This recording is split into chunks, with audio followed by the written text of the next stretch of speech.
俺が始末をつける。あんたは黙って待ってるよ。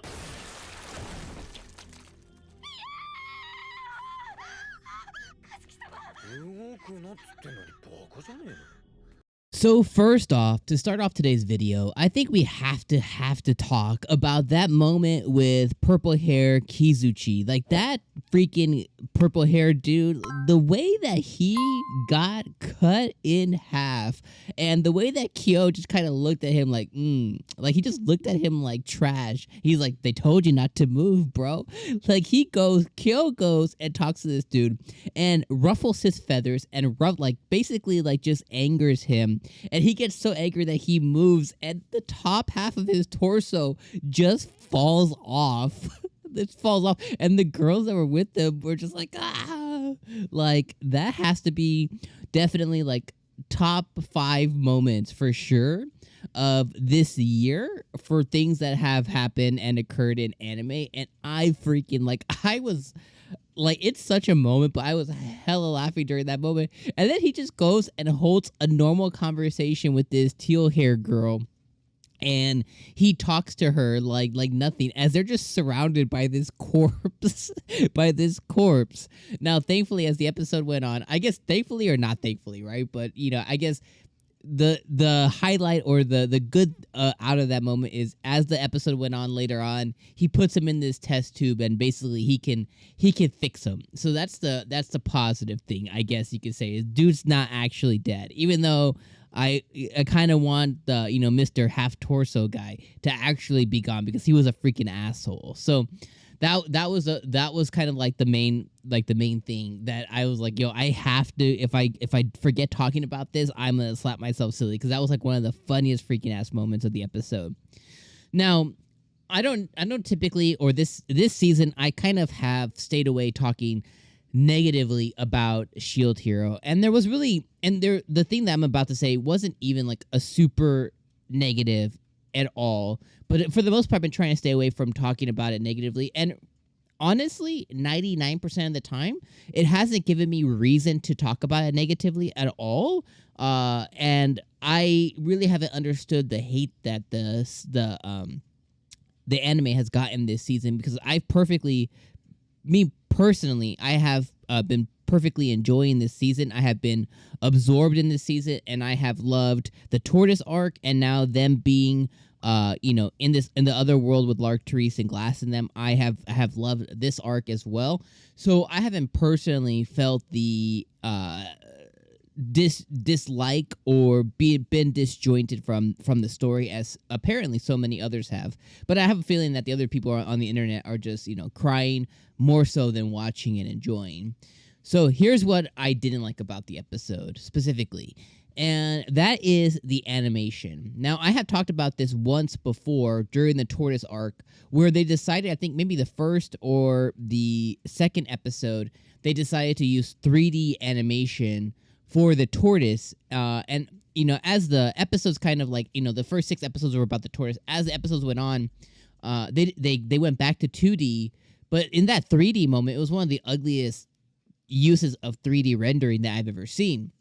Well, in this episode, they are using a 2D 3D kind of technique, and you can tell because the way that the characters move, the way that their lips move, like Naofumi, Kizuna, especially Lark. If you look at him, he's like they're walking through town, and they look awful. So maybe it was budget constraints, or it has to be something budget related, or time related, that they decided to go this route. Now, thankfully, when those ugly moments happened this episode, there wasn't really anything going on. They were just walking through town, conversating with each other. But you would think those would be the easiest to animate, because really, if it is budget constraint or time constraint, they could just do what other anime typically does, which I'm not a fan of, but it looks better than this being ugly, which is they just show us kind of like a still shot, and then they just pan the still shot, right? I'm saying still, not steal, like a steel Pokemon. No, like still. But they show us a still shot, and then they just kind of pan the still shot over And typically, I don't like that for fighting scenes. I think that's one of the worst things in anime. But for talking moments, like when they're just talking in town, they could have used that better. Now, again, did it detract from the episode? Did it detract from what they were trying to accomplish? Absolutely not. I don't think it did. But I did notice. I was like, oh, I was like, that looks a little ugly. And I just have to mention that, like, I think the animation was probably one of the lower. It was the level was brought lower this episode for sure. So that's kind of like the negative. Now, the positive was we learned more this episode about KYO.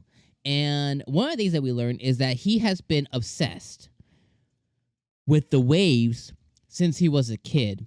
Now, the things that brought up a few different questions for me, and I think we're gonna get there as the season kind of like, well, as we move on. I think we're gonna get there at some point. Okay. KYO, I agree, or I think he was isekai. I think he was maybe reincarnated into this world instead of like, Naofumi and them, that they were isekai at, older ages.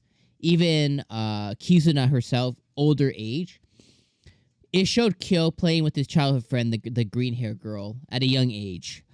And she was talking about him being fascinated with the waves. She was talking about him being extremely smart, being a genius, talking about another world, talking about other things. So he was definitely isekai at a young age. He was definitely from Japan or something, right? I think he was reincarnated into this world because I think he literally was a kid and grew up. So he definitely has those ties back to, a version of our world, Japan or whatever. He definitely has that history with him.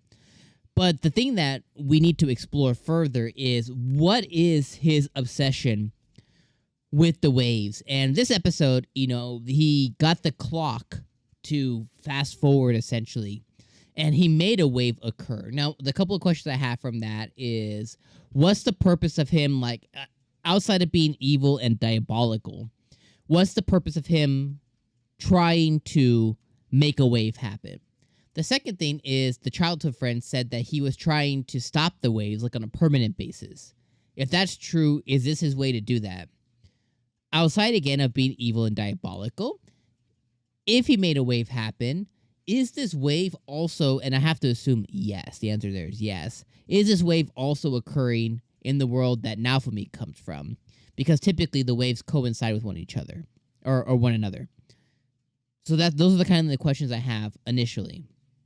Then, to fight the waves, Lark, Therese, all of them, Kizuna, they were all beamed as normal to the base camp, or the base that KYO operates out of. Naofumi and them, they weren't, because they probably weren't their party. They're not initiated as their party members. They're not in the same party. That makes sense. So we know that Naofumi's gonna have to he's gonna have to truck. He's gonna have to go by foot to go find them, essentially. So that's interesting. And overall, what is KYO's manipulation of these waves? And I just really want to know what it means. Overall, though, I think this episode was really, really good. I love seeing that Kizuchi guy get just cut in half. I like the introduction of the new girl. I forget what her name was already, but the green hair girl. I like her inception. I think that she inherently is good versus KYO. I think she's just easily manipulated, and the fact that she's been best friends with KYO for so long, she has it might be romantic, but she definitely has love for the dude for sure. So she probably sees him either on a romantic sense as like a boyfriend, or whatever, or she sees him like family, like a brother. But either way, she has some deep rooted love for him for sure. So, but I think she is inherently good, so she's gonna be an interesting one to add. Last couple things I'll talk about is when Kizuna did take her back to her place, there was a photo that they showed us a split second that had her in the past with Lark, Therese, Glass. And then there was two individuals on that photo. I don't know if we're going to meet them. I don't know if they're cardinal heroes. I don't know if they're vassal wielders.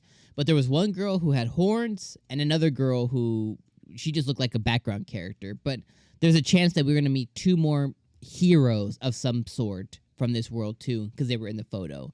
So I think that's going to be interesting as well. So lot of thoughts. Overall, episode fantastic. Love meeting these new characters. Love seeing what's driving KYO. Love learning about his past. Didn't love the animation. I thought the animation was pretty poo poo. But overall, I think I really like this episode quite a bit, and I like that Naofumi's now geared up to be able to tackle this world via now his gear, which I think is cool too. All right, I'm gonna leave you guys on those thoughts there. Let me know what you guys thought about this episode of Shield Hero. As always, I appreciate you guys being here for Shield Hero Wednesdays, and my friends, I'm gonna see you guys next week. Peace out, guys.